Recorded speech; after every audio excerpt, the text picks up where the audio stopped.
Hello, welcome back to another episode of From Prison to the Streets. I'm Eric. I did 11 years in prison and I talk about prison stuff. In today's episode, I'm going to be doing another one of those things that I'm not proud of. I'm going to be talking about a time I kind of put hands on a guy. And this one's going to be a little bit tough because I haven't thought about this too much. So as I'm thinking through this and thinking about how I could have approached the situation differently and what I could have done better, you're going to be discovering that with me. So, I was in Lansing, and there was this guy named Cricket. I was behind the walls in Lansing, and I was in the mental health unit.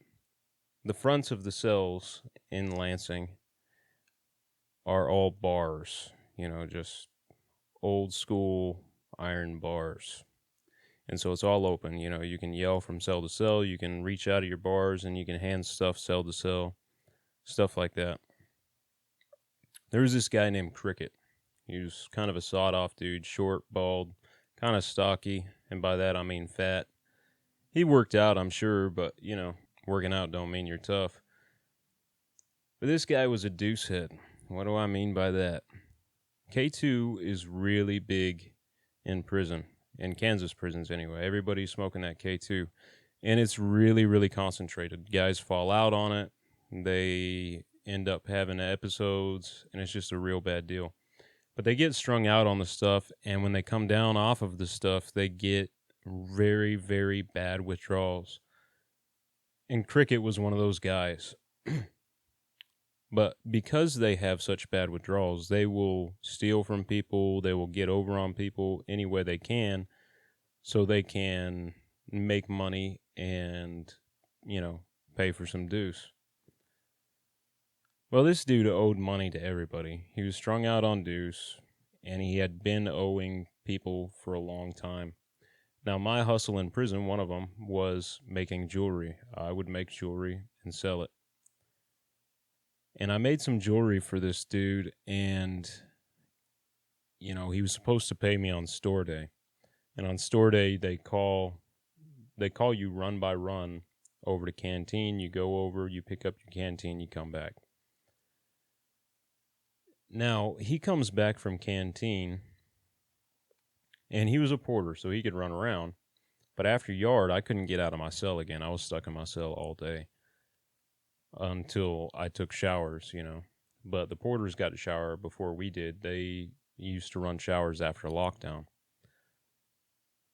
So he ran around all day paying everybody else stuff that he owed them.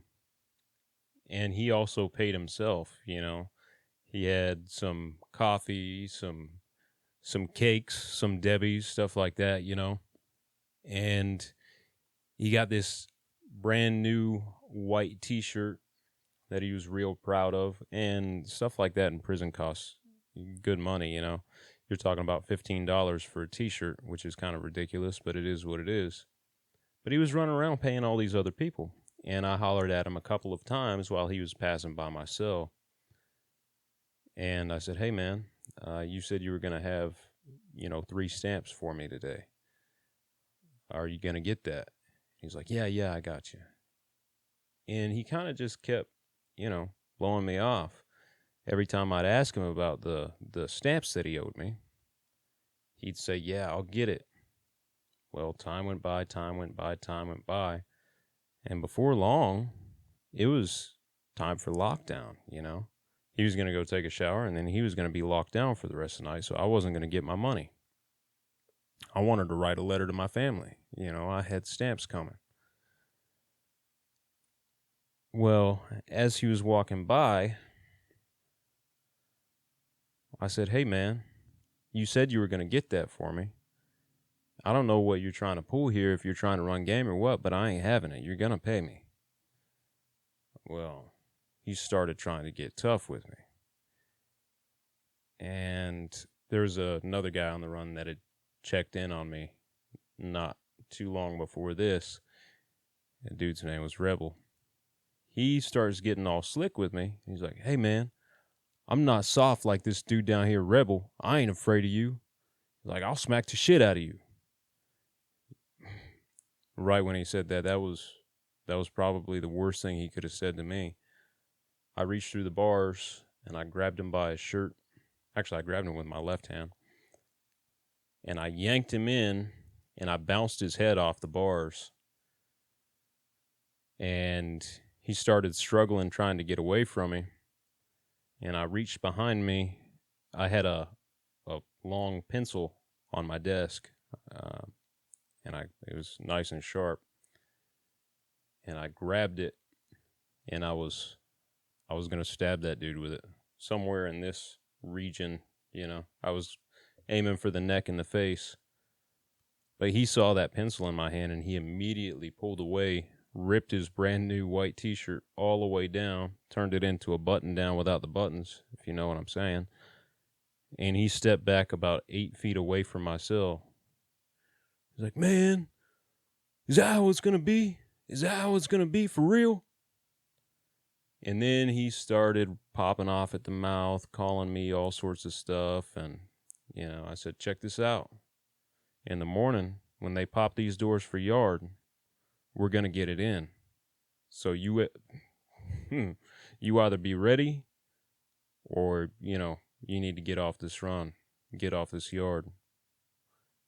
And he started running his mouth, calling me all sorts of shit. He goes back and he goes on down to the shower.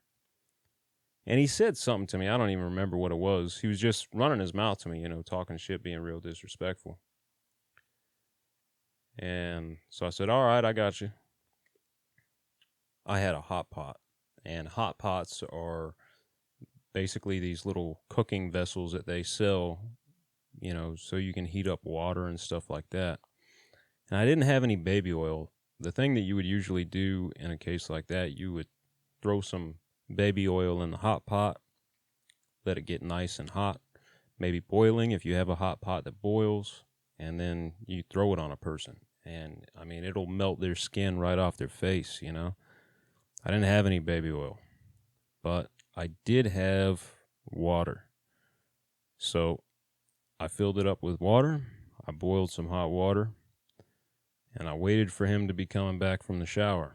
And he's coming back from the shower, and he was just wearing his boxers, no shirt, and he forgot all about staying away from my cell. He walks right in front of my cell. And I hit him with that water, with that boiling water, all over him. And, he jumped. He was surprised, real surprised. But, yeah, he wasn't too happy about that. And, he didn't talk any more shit, though. He basically said, "Man, you're going to throw boiling water on me? That's how it is? That is fucked up." And then he gets on down the run.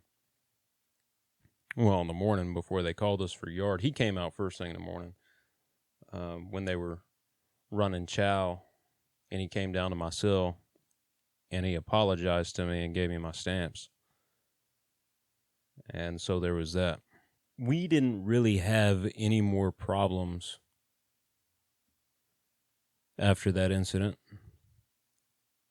But now let's take a look at what I did wrong. Once again, you'll start to notice there's a bit of a pattern with me. I used violence to solve a situation that maybe didn't require violence.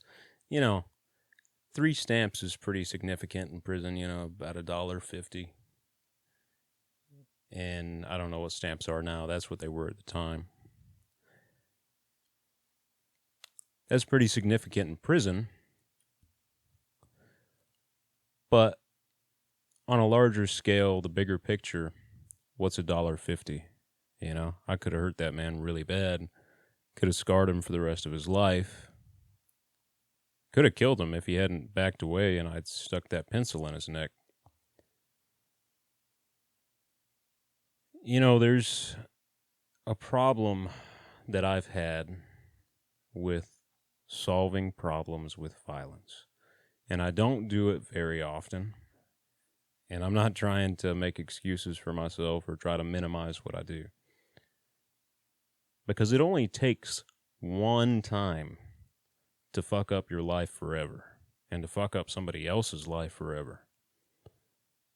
But I have this habit of trying to solve problems with violence. I can't say that I've had that problem a lot since I've got out of prison. But it's been a problem in the past, and it could still be a problem in the present. So there's the first thing I did wrong. Second thing I did, I allowed social expectations to dictate my behavior.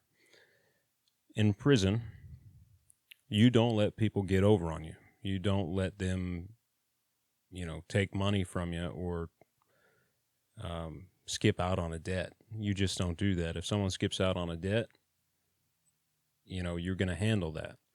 Because if you don't, other people are going to think that you're soft, and they're either going to try to get over on you, or they're going to try to take advantage of you in some way, or they might just try to rob you. And I allowed that social expectation to dictate my behavior. I had been established for long enough. Nobody was going to try to rob me. No one was going to try to get over on me. They probably knew better, you know what I mean? But I still allowed that social expectation to dictate my behavior. I should have maintained, and these are things that I could have done better, I could have maintained my internal locus of control and allowed myself to dictate my behavior. Not allow other people to control my emotions or to compromise my emotional stability. If I had maintained that, regulated that, I would have done a lot better and thought more clearly. Another thing that I could have done, I could have practiced some conflict de-escalation there.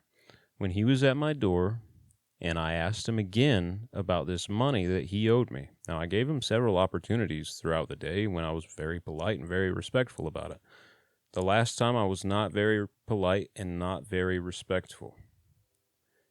But I could have communicated my point without escalating the situation. You see, I came at him kind of aggressively, and I got that right back.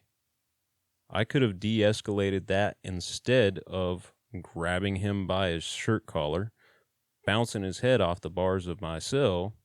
There are other ways I could have de-escalated that situation instead of escalating the situation. I could have done that. I could have worked out a deal with him. I could have said, all right, well, you were late. How are you going to make that right? Because in prison, like if you go to the store, man, or something like that, if you miss the day that you're supposed to pay back a debt, you usually give them one more week, and then you add 50% on top. So, times and a half. If you owe me $1.50, you're going to pay me that $1.50 next week plus 50%. I could have done that. I could have worked out a deal. So what I did wrong, I was impulsive. I allowed my emotions to control me. I tried to handle the situation with violence, and I escalated the situation. And I didn't use my communication skills very well. What I could have done better, I'm not even going to say I did anything right in that situation other than asserting myself. I was assertive about the situation. I was that. I was downright aggressive about the situation. That's the only thing that I did right. What could I have done better? To summarize, I could have maintained my composure and my control of myself. I could have de-escalated the situation. I could have used my communication skills better. So, thank you for watching. This has been another short episode. I think it's short anyway. I appreciate you. I'm Eric. This has been another episode of From Prison to the Streets. I will see you all later. Break these chains. Kincaid.